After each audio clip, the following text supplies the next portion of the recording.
So this is a story about my family and I, my wife, my two kids. We took a trip down to Mexico for a week, and about our second day, we were in Puerto Vallarta, and we decided to go to the beach, and we're keeping it very low key, very chill. So we found a beach where there was hardly any people there. There were a lot of boats, and it's this small little. It's not private, but people just don't really know about it. It's just it's south of Vallarta, like old town Vallarta.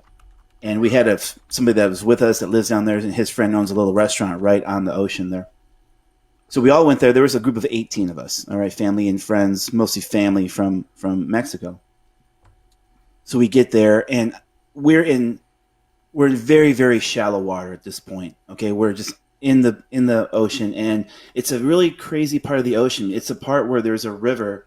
The ocean feeds into this little river, so you don't have very large waves, but the tow is very strong. You have like this little current that's kind of sucking down the river, and then the waves are coming in, and it's making these little weird type of like returns back to the ocean. So it wasn't horrible, and I'm not lying when I tell you that I was. It was not even waist high. It was between the knee and the waist. And my wife and I are both out there, and we're watching the kids. So you guys know I have a 5 year old who's just barely learned to swim. I took a little bit of time the day before, and he can swim, but he's 5 years old, so he needs some help out there. And then my 11 year old, who's a very strong swimmer. And then we had my niece, and she's about 13. She does not know how to swim, but she's tall, and she's like my height, so the water was not deep at all. So we're out there. Everything's totally cool, and there's no danger at all.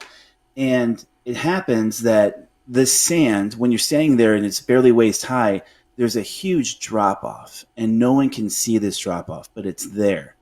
And I had already surveyed the area. I thought that we were completely safe, and we had our eyes on the kids. These kids were not 5 feet away from us.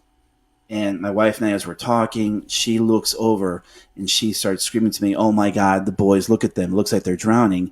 And the first thing I did, I just started walking, like started not walking, but like moving, running toward them. And then I fall off. So now I'm underwater, but I'm a really good swimmer. So I start going toward them. And this current is pulling all of us out now, because now we're not stable. We're not standing on sand. And now we're starting to go out to the ocean. Like in a matter of a second, this happened. Okay. So this isn't a matter of you need to watch your kids. This is a matter of we're watching our kids, and this is happening in front of our eyes. So my little one, my 5 year old, goes underwater. My 11 year old goes underwater, and Haley goes underwater. Haley's the niece. So my wife is not a very strong swimmer. So we both take off after them, and we both don't see this sand shelf just take a plunge. So we now all five of us are underwater. So I get up, I grab the first person I see, and it's Haley. She's the furthest out. Okay, so she's like in the most danger right now. So I grab her. My wife is trying to grab my boys, but my wife can't swim that well. So I'm grabbing Haley, and I'm swimming, and I'm swimming, and I feel like I'm going nowhere. And the whole time I'm swimming, I'm trying to touch the ground, because if I touch the ground, it's golden. We're totally fine. And she's scared to death, and she's on me, and she's got my throat, and she's on top of my head. So I'm being pushed underwater even more. And now I can't even see where my boys are. So I go under as hard as I can. And again, I'm a very strong swimmer. I used to be a lifeguard back in the day. I don't look like it now, but I used to be one. So I'm not afraid of the water. I go under as deep as I can to get away from her, and I swim up with all my might, and I just shove her toward the shore with one hand. I swim toward her a little bit more, but I feel I'm standing still. So I go under again, and I push her as hard as I can. Now, by this point, my wife is screaming for help. I'm screaming for help, and people are looking at us like we're crazy, because they're standing 5 or 6 feet away, and they can understand why we're fighting so hard just to get up from there, because they don't see that this thing has kind of fallen, that there's this big shelf, this ledge. So there's a boat that comes by. They're looking at us. One of the guys jumps off the boat, grabs my wife. He pulls her in. My 11-year-old, being the strong swimmer that he is, actually saves the 5 year old. Oh my God. And I'm able to get Haley close enough to the water where someone can pull her in. So She's taken care of. The boys are there. Someone's attending to my wife. I'm holding on now to the side of this boat that's right next to us. And honestly, these people are looking at us like, what, are you guys kidding? Are you nuts? Are you crazy? It happened. It probably happened in all of 10 to 15 seconds. And when I think about it, it feels like this nightmarish ordeal that just happened. It took forever to kind of unfold and to happen. And then I'm sitting there and I'm on the beach. I'm trying to get my breath. This was almost every ounce of energy I had before I was gonna freaking pass out. So I'm on the beach, on my knees. Everyone's speaking Spanish. Some people are making sure I'm okay. One woman is there chastising me and basically yelling at me. What the hell was I doing? Am I drunk? And to be completely 100% honest, I had had one drink at this point because my whole thing was I'm not going to drink until the kids are done swimming and we get some food and we start heading back. Then I'm going to relax with some beverages. So I had one drink just to kind of like, to kind of join the crowd a little bit. So in Mexico, which is so okay, end of the day, everyone is safe and we're on the shore. But as a parent, I still feel like a failure, right? Because how did I let my kids and my family get into this crazy situation, man? Um, so I'm having a hard time dealing with this. And in Mexico, and maybe this is not just Mexico, but when you have this kind of ordeal, they try to feed you bread right away to kind of like get some sugar into you. So I'm sitting there, I can't breathe, trying to catch my breath, breathing in and out as hard as I can, dry mouth because I've ingested I don't know how much of this ocean water, and they're giving me bread to eat. So I'm looking at, and they're not speaking English, right? And my Spanish is not that great, so I'm looking at them like, "What is this for? What is this for?" And they tell me, "Just eat it, just eat it." And I'm like, "Why?" I'm like, "Because it's good for you right now. You need to eat it. It's going to help you." I took one bite of it. I feel like it was gonna. Now I'm gonna choke. Now I'm really gonna die because this bread is stuck in my throat here. So I take the loaf of bread and I throw it into the ocean. I spit out the bread I'm eating, and then I proceed to the group. And now my group, the other people, the other 16 people that were with, or 14 people, they didn't even see what was going on, and they're right on the shore at a table. They're eating, they're drinking. So we go back there and like, what the hell happened? So I do proceed at this point to have a very, very strong cocktail because Brian, I was shaking and I couldn't calm myself down. Um, and then I noticed that my little one is crying his eyes out, and he's with his grandpa, who's there, Eddie? my wife's dad. Eddie's crying. But Eddie wasn't involved, right? Eddie was the one that got saved by Aiden. So my Oh, I thought older I thought the girl did. saved my Sorry. younger. No, no. So my younger one saved, or my older one saved my younger one, and Eddie's crying.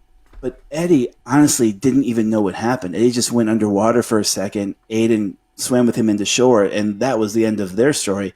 So Eddie's not crying because he's scared. Eddie's crying because he thought that I almost drowned.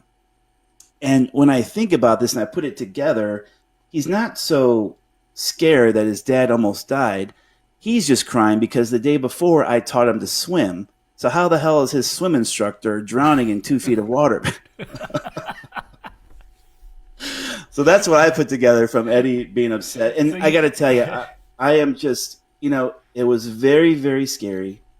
And I'm telling you guys a story because it could happen to anyone in the blink of an eye. So I'm not saying to keep better watch of your kids. What I would do next time we go into the ocean is just survey the area a little bit more, make sure that it's safer, that I know what's going on. But to give it up to my kids, both of them, once we got everything sorted out and kind of calmed down, they both went back into the water and played it safe. And then the very next day, we went to a different beach down the shore a little bit, and we had a fantastic time playing in the waves again. And it was a much safer area. But I learned a lesson. I told the family that we just learned a lesson from Mother Nature. The ocean is awesome, and she's huge, and she's beautiful, but you gotta respect it all time. So never let your guard down.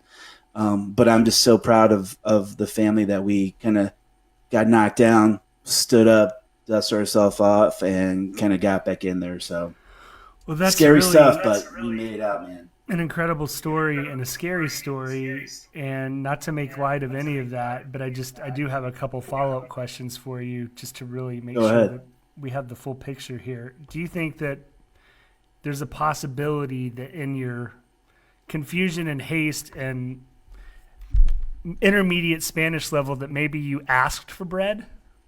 That maybe said, That wouldn't be necessarily unlike me to ask for some carbs, you know. yeah. Maybe But they you had the sort of a blackout and you were asking for bread in Spanish. that could have been, yeah, Yeah. that definitely could have been. I can see that happening. That's a good point. And the other thing I was just curious about, because whenever I hear stories like this, it conjures up images of David Hasselhoff and Pam Anderson jogging down the beach, hair flowing in the breeze. Any Baywatch support at all, or was there any lifeguard support at all? I guess. So in the ocean like this, there's no lifeguard support at ever. When you're at like a hotel or a resort, they'll definitely have lifeguards, guys in boats. But this was one of those little kind of private beaches, and it's just basically it's restaurants with grills, and they're grilling fish, and they're serving beers, and it's this is Mexico, so it's not exactly how we do things here, but no David Hasselhoff, no Pam Anderson. It was just so.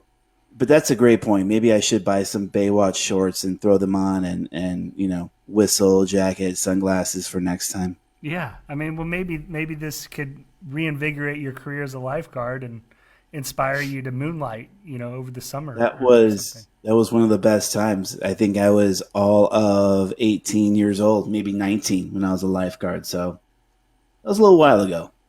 Did you ever have to come to anyone's rescue during your tenure? I did. I did. I saved a couple people out there. I was a lifeguard near a lake in Portage, Indiana. Do you want to mention them by And name in case they're listening, or? well, you know what? It's been a while. I didn't catch their names. One of them was a little kid who was just way too small to be in the water, and his family kind of got away from him, and he was by himself. And I watched him, and I looked at him, and I was up in the stand, like in the lifeguard stand, and just in some sand was below me, and I saw him, and I thought, this kid, they're going to totally forget about him. Their backs were turned to him, and they were kind of walking away, and he was too little to be in the water that he was in, and he went under. I went out there and got him. And the second one was a kid, this girl, and this is when I was near the pool, and she was in the deep end, and I looked at her, and she was afraid to go in the water, and I said, "Why are you afraid?" She was, "I can't swim," and I said, "Well, then get out of the water." So instead of getting out, she just dove right into the deep end, Wow. and I just went right in there, and I Militant think I was denial just of coming. I was words. coming to work, and I wasn't even ready. I wasn't even in my Speedos yet. I was in my street clothes, and I dove in there and got her. Wow. You rock the Speedos, huh? I think so. Probably back then I did. Again, just to not make light of this, I'm really glad you're all right, obviously, and what a scary Thank ordeal you. for sure. If Thank that you. had been me, I can 100% guarantee that not only I would have drowned, but everyone around me would have drowned, because I am the Yeah. absolute world's worst swimmer. And a quick anecdote on that, as you know, many moons ago, I played tennis for Purdue, and we used to do this cross training series where we would actually go and cross train with the women's swim team, and they would come and do part of our workout. And Oh, the first time we did that, we decided we were going to have a relay race, men's tennis team against the women's swim team. And at the end of the race, my tennis coach pulled me aside, and he's like, "Brian, I got to tell you, man," he's like, "when you swim, it looks like there's an invisible person trying to drown you the entire time." And so it's not a pretty sight, and like I said, I can categorically confirm that there is absolutely no way I would have survived that. And lucky for you and your family that you are such a strong swimmer, and you're well, back home I safely, don't, man. I don't want to argue with you, but I don't necessarily believe you because you've got a swimmer's body. I mean, you're tall, you're lanky, you got those long arms, those weird feet. Well, maybe back in the day. Now I'm more shaped like a Who from Whoville. Oh, So I don't know if that's considered a swimmer's build. I mean, there's maybe some natural I don't think buoyancy there's there is about all I could bank on. But I don't think there's any water in Whoville. It's probably one of the reasons why they all live there.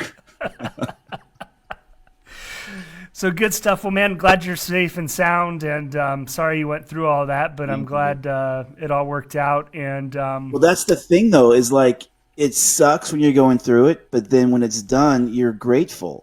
Like I was telling people, like we just got a gift. We got a gift. We got a lesson. We learned, and that will never happen again. It's Two Guys, One Podcast.